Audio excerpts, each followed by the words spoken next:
Naxçıvan şəhərində Xan Çinarı və akasiya ağaclarının əkilməsinə başlanılıb. Artıq Zəfər Parkında cəmi seyrəngahı, mədəniyyət və istirahət kompleksində, Heydər Əliyev prospektində, Cəlil Məmmədquluzadə, İstiqlal və Nizami Gəncəvi küçələrində, eyni zamanda şəhərin digər ərazilərində 600-dən artıq ağac əkilib. Hazırda isə ağacların əkini Əziz Əliyev küçəsində davam etdirilir. Ümumilikdə 1300 ağacın əkilməsi nəzərdə tutulub.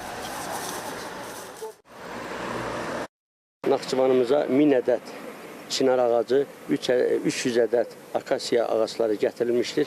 Həmin ağaclar Naxçıvanın əsas küçələri olan, ümumiyyətlə mərkəzi küçələrin hamısına nə tələb olunursa, yüksək səviyyədə, gözəl şəkildə həmin ağaclar əkilir. Həmin ağaclar 5 illik ağaclardır, böyük diametrli ağaclardır, xüsusi yetişdirilmiş ağaclardır ki, Azərbaycandan gətirilmişdir. Onlar demək uzun ömürlüdürlər, 30-40 metr hündürlüyündə də böyüdülür.